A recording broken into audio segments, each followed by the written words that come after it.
Hello, and welcome to Socially Holistic Podcast. Socially Holistic helps coaches and holistic entrepreneurs and women in heart-centered businesses make sense of social media so they can build their own online network and get more clients. As a heart-centered business owner, you do amazing work. Holly's mission in life is to help you help more people. Help us help more women in business with a 5-star review of this podcast. Please leave one today over at iTunes. The more women who find out about this podcast, the more heart-centered businesses will be successful. Thank you. Hello and welcome to the Socially Holistic Podcast, episode 67. This is your host, Holly Wharton, and I'm here with today's special guest, Anne Brown from Happy Being You. Anne Brown works with heart-centered women who want to make a big contribution in the world, but who are overwhelmed by their vision and of their own feelings of being not good enough. Welcome, Anne.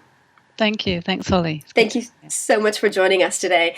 And, you know, as a lot of people know who are listening to this, I work with women in heart-centered businesses and social media. And one of the biggest things that comes up for women in business, you know, when they're looking to promote their business and market their business online is that whole thing of, I'm not good enough. So this is such a huge topic for me, and I'm so happy to be discussing this with you today. Yeah. So can you tell us a little bit about your background and your business journey and how you got to where you are today with your business? Whoa, lots of questions. Let me start at the beginning. That's a background. I actually have a technical background. I have a degree in applied biology. And I worked in medical research for 5 years. And then I moved into IT.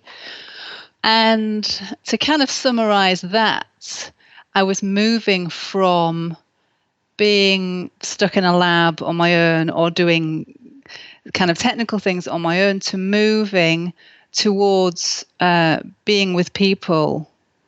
So my technical job was in support, but then I moved into consultancy. And that was kind of, that was me moving towards what's important to me. And what was the next one? My background. Your business journey. Otherwise I'll forget. Sorry. So after you went through this whole background of, you know, medical research, which is very solitary, to moving toward the IT, which is more kind of working with people, how did you decide to break out on your own and start your own business? Right. Well, that's my kind of business journey began after a big shock that I had, and that was in 2002.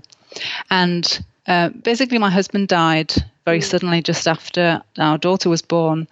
And that kind of threw me into, it was a huge shock, as you can imagine. And it threw me. It took me several years to become conscious of where on earth I was. It's like being turned completely upside down and shaken around. And you can hear, like, it's a huge thing for me.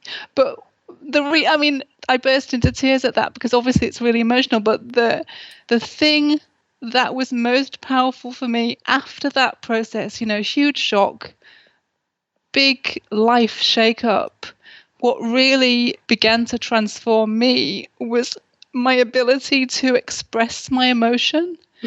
So prior to that point, I had been very outwardly together, you know, like looking like you're supposed to, you know, you've got it all together, being very competent on the outside, doing a good job, but on the inside, quaking with fear. For me, that I was blocking that in. And I guess my husband's death made it sort of acceptable and appropriate to let out that emotion. It was the beginning of my release, I suppose. And after that, it took me a few years to come to terms with my new life, or the shock of being forced to create a new life.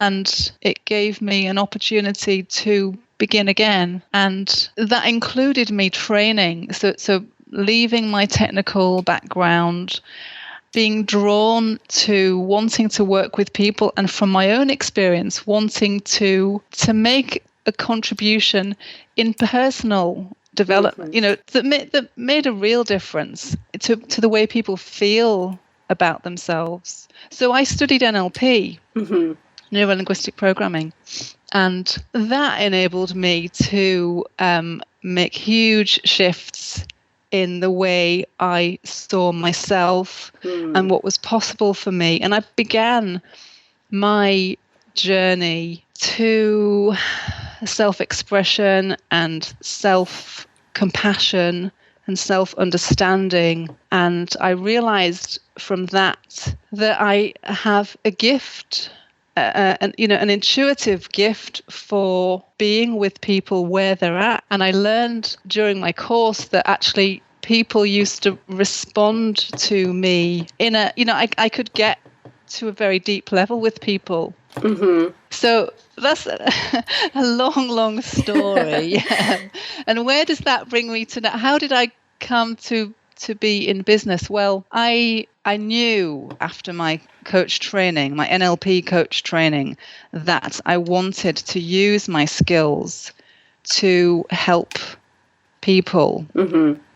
But I had no clue how to actually make that happen.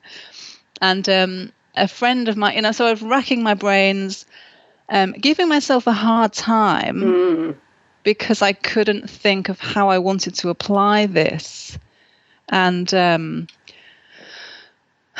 anyway, a friend of mine, a very wise friend of mine, said, you need to do what makes you come alive. And for me, that is walking in the forest. I have a passion for trees and forest. That sounds very familiar. Yeah.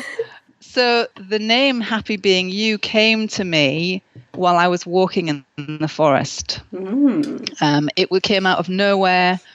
And what I will say, part of my my coach, it's what I experienced in that whole period was learning to be in touch with my intuition and to trust the messages that came to me. And the name Happy Being You came to me, as I say, out of the blue while I was walking in the forest. And I didn't know what it meant at the time, but I knew that it was a sign. It was something you had to pay attention to, and it would absolutely. get clear later. Because it was so unusual, I wasn't thinking about anything in particular. It just popped into my head as clear as day. It was a sign. So I registered the domain name. It took me a long time to do that, but I did it. And that was the beginning of the business that I have today. So did you originally train in NLP for personal reasons and then decide to use it for business? Or absolutely. Yes. Yes. Yeah, that sounds familiar as well. So could you tell us a little bit about what NLP is? Because I've also trained in NLP, so to me it's something that's totally normal. But every once in a while I'll have a conversation with someone who has no clue what it is. So why don't you explain for our readers a little bit what neuro-linguistic programming is? NLP stands for neuro-linguistic programming. And it's kind of difficult on the one hand and very simple on the other. And I'll probably give you the simple version for someone who doesn't know anything about it. It is a way of analyzing, and that's what drew me to it. It's a way of analyzing how you think and how you then behave. So the actions that you take. But it's kind of a way of understanding your internal processing, and also you can recognize how other people process things and understand. So for me it's a way of understanding the world and understanding people. But although I trained in NLP and it's something that I have skills in, I use those tools, I've kind of, in terms of the way I coach, I use my intuition in a very organic way. So rather than kind of pick out an NLP technique and say, right, we're going to do that, I'm going to fix your problem by doing this. I kind of, it's more intuitive, and some of the NLP techniques that I learned, where you have to stand here and you have to move there, and I can do that sort of thing conversationally. Mm-hmm. So I've kind of moved from someone who uses NLP, an NLP practitioner, Mm-hmm. to having it just be a part of my toolkit. Mm-hmm. Does that answer your question? Yeah, that makes sense. And I mean, it's a very difficult thing for me to explain as well, even though I know what it is. Yeah. But it also helps you make big changes in your life because it works with things at a subconscious level. Isn't that correct? Yeah, Yeah. absolutely. Yeah. And for me, the way I love to use NLP is to tap into, like you say, to tap into the unconscious. And I use it to help clients deal with the fears Mm-hmm. and blocks Yep. and Limiting beliefs. Yeah, I mean, Yeah. a bit like you use the Psych K, Yeah. right? Similar. So have you used NLP with yourself, getting over those fears and blocks and limiting beliefs that come up as you built your business? Oh yeah, totally. Yeah. Yeah. Yes, and I still use. It's like it's an ongoing thing, isn't Yeah. it? And I think NLP as a tool enabled me to understand my unconscious or other than conscious, Mm-hmm. and to be kind to myself and to be more nurturing to myself.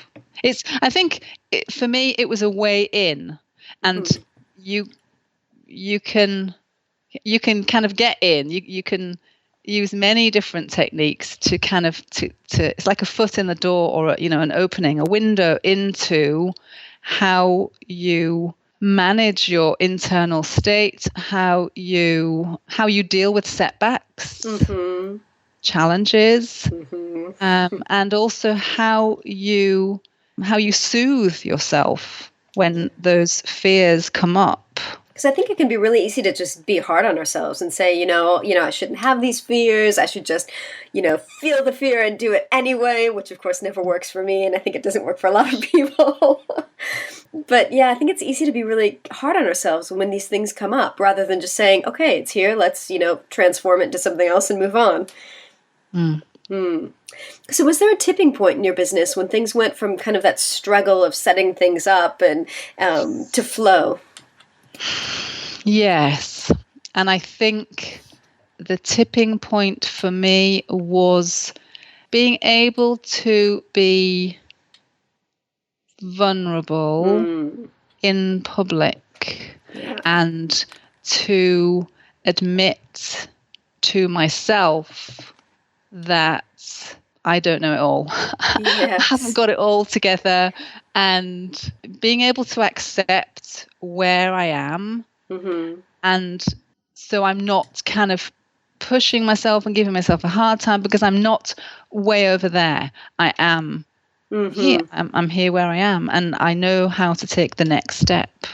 Oh, that's excellent, because I think it can be such a challenge sometimes, because, we set goals for ourselves in business and objectives, and we try to get really clear on them.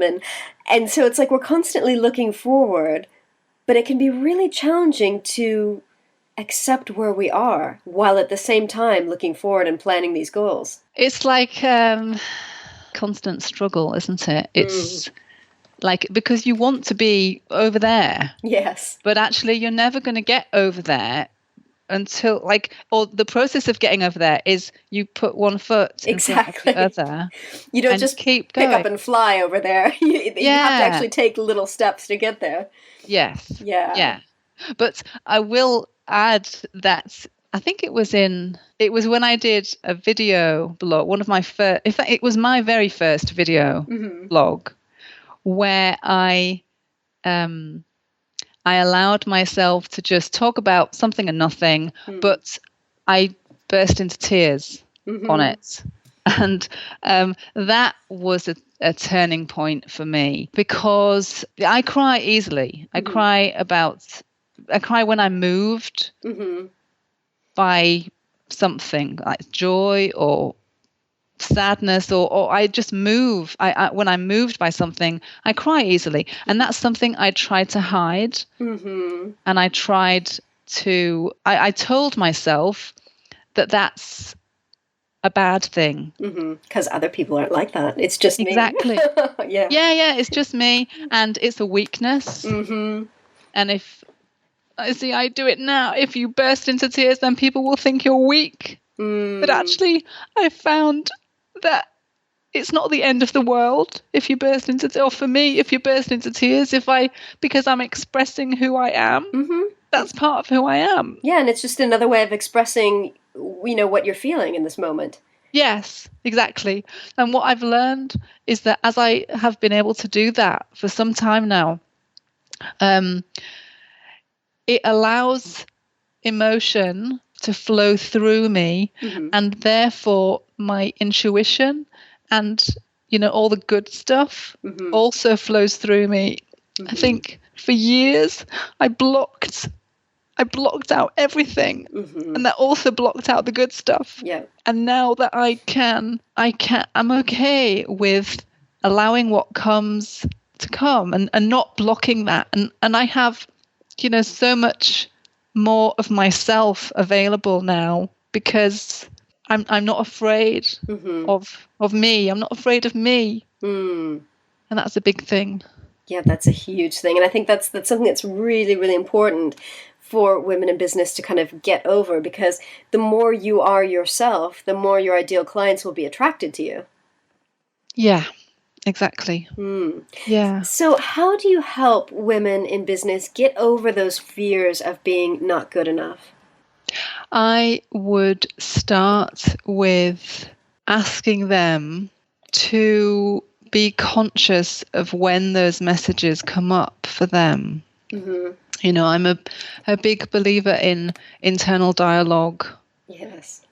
And recognizing that, because I think what happens so often, before you become conscious of all of this, the negative messages that you receive remain largely unconscious, but still damaging. And what I get clients to do is to become aware of when those messages come up and under what circumstances, so you can try to pinpoint where the damage is occurring. So a fear of, to take an example, a fear of speaking, or it sounds like a big lump thing, right? A fear of speaking. Yeah. It's a thing, but actually what it is, it's a dialogue that happens internally, right? It's a thinking, they'll think I'm da-da-da. What if da-da-da?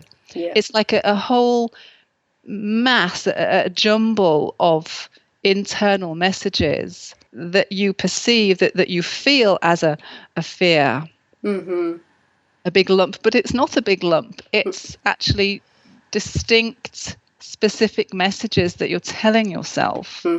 Once you listen to those very clearly, you can start to unpick that big lump of fear and deal with the messages individually. Yes, that's really, really good, because as you said, I think so many people look at their fears and as this just massive monster, and they just give it one name, as you said, fear of public speaking, rather than getting down to the details of exactly what it is that their kind of negative thoughts are bringing to them.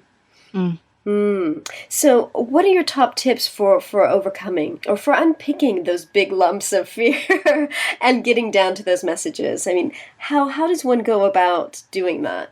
Well, I have 5 tips of getting over fears and making it possible to move towards your vision, because that's what I help women to do. Firstly, I think be conscious.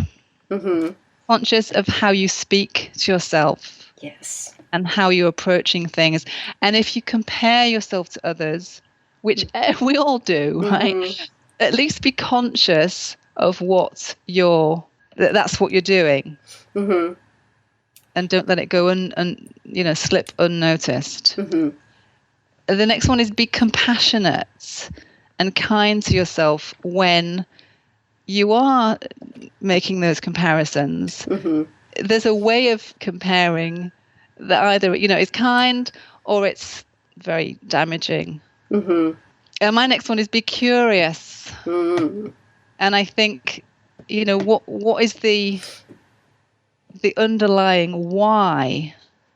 And if you're not getting something done, if something consistently drops down your to-do list, but you want to do it, ask why. Is it an internal thing or an external thing? Yeah. Is it because the task is too big?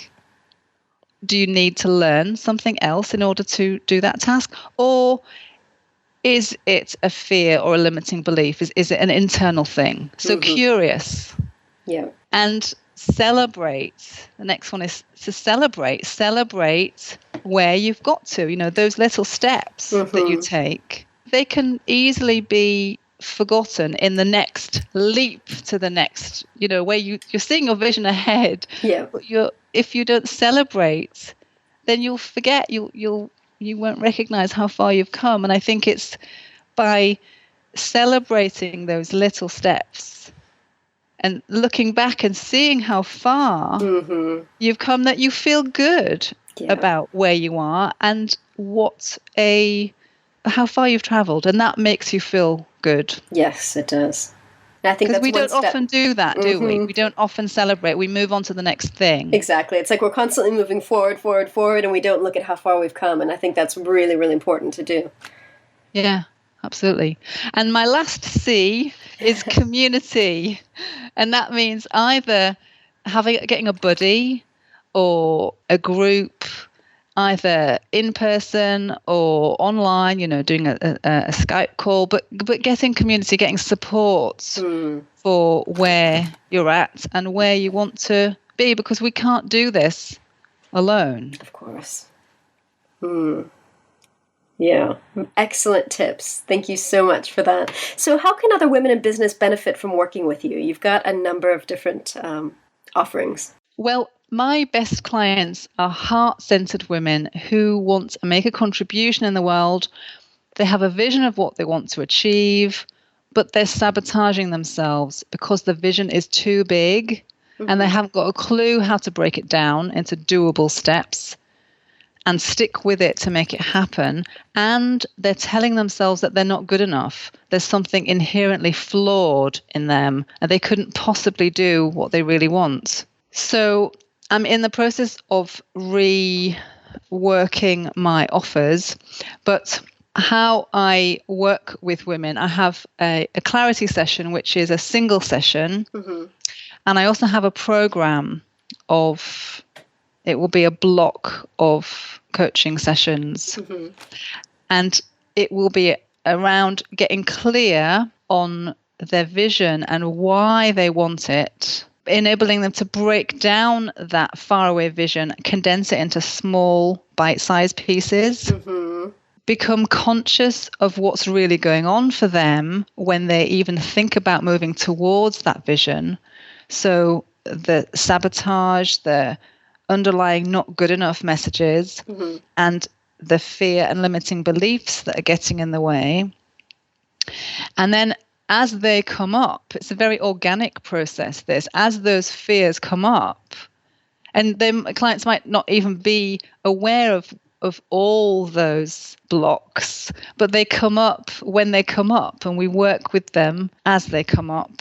And I'll be walking alongside them to help them create and execute those steps and help them to uncover their best self so that their strengths and their wisdom and their creativity are working for them, and they're not hidden. Those gifts that they have are not hidden underneath all of the stuff that's getting in their way.